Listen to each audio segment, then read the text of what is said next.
عمومی طور پہ ہوتا یہ ہے کہ لوگ کہتے ہیں جان ہے تو جہان ہے.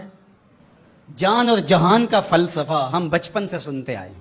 لوگ کہتے ہیں جائیداد چھوڑ دو، فلاں چھوڑ دو، فلاں چھوڑ دو، نظریات پر بھی کمپرومائز کر لیتے ہیں. جب جان نہیں ہے تو پھر باقی کیا؟ جان ہے تو جہان ہے. اس فلسفے کو حسین ابن علی نے بدل کے رکھ دیا کہ جان ہے تو جہان ہے. حسین نے بتایا جان نہیں ہے پھر بھی پوری کائنات تیری ہے.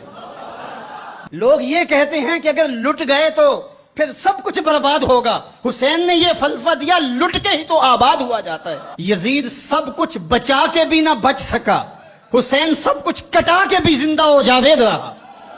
یہ فلسفہ دیا سب کچھ کٹ جائے، سر نیزے کی نوک پہ بھی چڑھ جائے، خاندان کی لاشیں بکھری پڑی ہوں اور گھوڑوں کے ٹاپوں تلے روندی جائیں، کفن بھی کھینچ لیے جائیں، خیموں کو بھی آگ لگا دی جائے، لیکن سر شہیداں پھر بھی نیزوں پہ بلند ہی رہے گا، اونچا ہی رہے گا. یہ فلسفہ حسین ابن علی نے دیا. یہ سر جھکنے کے لیے نہیں ہے، یہ سر اوپر بلند ہونے کے لیے. اور میں ایک بات کہا کرتا ہوں، لوگ سر بچانے کے لیے ہاتھ دے دیتے ہیں، ظالم کے ہاتھوں میں ہاتھ دے دیتے ہیں کہ سر بچ جائے. حسین نے ہاتھ بچانے کے لیے سر دے دیا. ہم نے بچپن سے لے کر کے لڑکپن تک اور لڑکپن سے لے کر آج تک حضرت نبی رحمت صلی اللہ علیہ وآلہ وسلم کا یہ فرمان سنا ہے، من رآ منکم منکرا فلیغیرہ بیدہ فإن لم یستطع فبلسانہ فإن لم یستطع فبقلبہ وذلک اضعف الایمان، او کما قال النبی صلی اللہ علیہ وسلم. تم میں سے اگر کوئی برائی کو دیکھے تو وہ ہاتھ سے روکے، ہاتھ سے نہیں روک سکتا تو زبان سے روکے، اور زبان سے بھی نہیں روک سکتا تو کم از کم دل سے برا جانے. اور یہ سب سے کمزور ترین ایمان کا مرتبہ تھا. جو لوگ کہتے ہیں امام حسین کربلا میں کیوں گئے، میں انہیں کہتا ہوں امام حسین حضور کی گود کے پالے ہوئے تھے، کمزور ایمان والے نہیں تھے کہ دل میں ہی کڑتے رہتے اور ظلم کو اور جبر کو اور زیادتی کو اور ناانصافی کو ہاتھ اور زبان سے نہ روکتے. حضرت امام حسین کے خطبے دیکھ لیجئے، قدم قدم پہ خطبے دیے. محمد بن حنفیہ کے نام جو آپ نے وصیت نامہ لکھا تھا، آپ نے فرمایا انی لم اخرج عاشرا ولا بطرا ولا مفسدا ولا ظالما. میں سیر سپاٹے کے لیے نہیں جا رہا اور نہ ہی میں اپنی کسی خواہش کی تکمیل کے لیے جا رہا ہوں. میرے اہداف میں، میری خواہشات کے کسی گوشے میں یہ موجود نہیں ہے کہ میں تخت و تاج حاصل کر لوں گا. انما خرجت لطلب الاصلاح فی امت جدی. میں اپنے دادا کی امت کی اصلاح کے لیے جا رہا ہوں. اريد ان آمر بالمعروف وانہى عن المنکر. میں امر بالمعروف اور نہی عن المنکر کے جذبوں سے مالا مال ہو کے میں اس سفر کو اختیار کر رہا ہوں. جب شریعت کا مذاق اڑایا جا رہا ہے، شریعت کی شکل بدلی جا رہی ہے، خلافت کا رشتہ قرآن سے ٹوٹ گیا ہے اور ایک نئی صورت دین کو دی جا رہی ہے، اور جو اس سانچے میں ڈھل کے دین نکلے گا وہ محمد عربی کا دین نہیں ہوگا. جو طائف کے بازاروں سے لے کے مکے کی گلیوں تک، احد سے لے کر غزوہ حنین تک حضور نے خود اور اپنے اصحاب کو تکلیف میں ڈال کے جو دین دیا، جو امت تشکیل دی، یزید اس سارے نظم کو بدل رہا ہے. تو کیا نبی کا نواسا جس کو حضور نے گود میں پالا ہو وہ خاموش ہو کے بیٹھ جائے؟ کہا حسین ایسا نہیں ہونے دے گا، اور اس کی جو بھی قیمت ادا کرنا پڑی حسین وہ قیمت ادا کرے گا. اور پھر اس کی قیمت چھوٹی نہیں تھی جو ادا کرنا پڑی.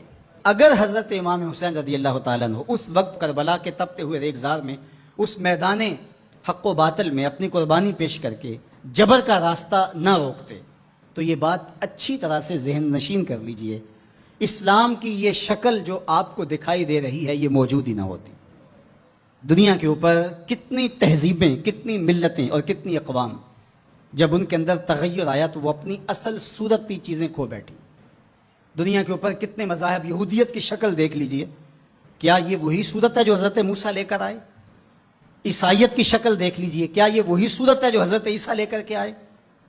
ابھی کچھ دن ہی نہیں گزرے تھے تو حواریوں کے بعد جو ہوا اور جس طرح سے دین عیسیٰ کا حلیہ بگاڑ کے رکھ دیا گیا، جس طرح موسوی دین کی شکل تبدیل کر کے رکھ دی گئی، تو کیا دین محمدی کی شکل باقی رہ جاتی؟ جب یوں دین کی صورت اور شکل کو بدلنے والے میدان میں موجود ہوئے تھے.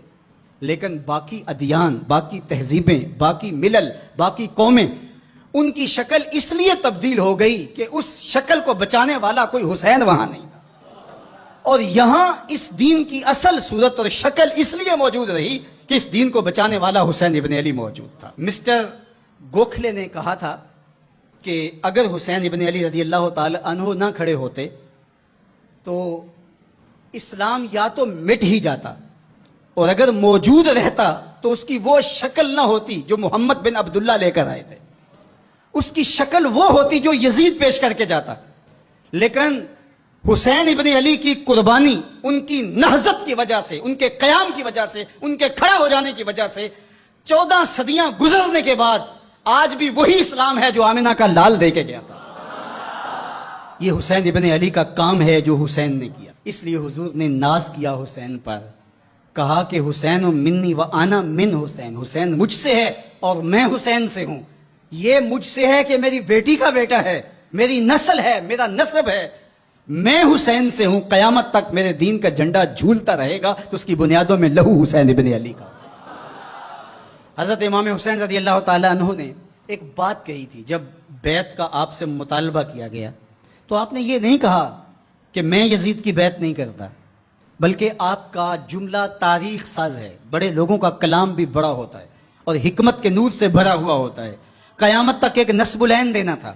یہ نہیں کہا کہ حسین ابن علی یزید کی بیعت نہیں کرے گا، بلکہ کہا مثلی لا یبایع مثلہ، میرے جیسا اس جیسے کی بیعت کیسے کر سکتا ہے. تو یہ قیامت تک کے لیے لاہ عمل دے دیا کہ جو حسین کے نقشے قدم چلنے والا ہوگا وہ وقت کے یزید کے ہاتھ میں ہاتھ نہیں دے سکتا، چاہے گردن کٹ جائے، بازو کٹ جائے، خاندان لٹ جائے. یہ حسین ابن علی کا پیغام ہے.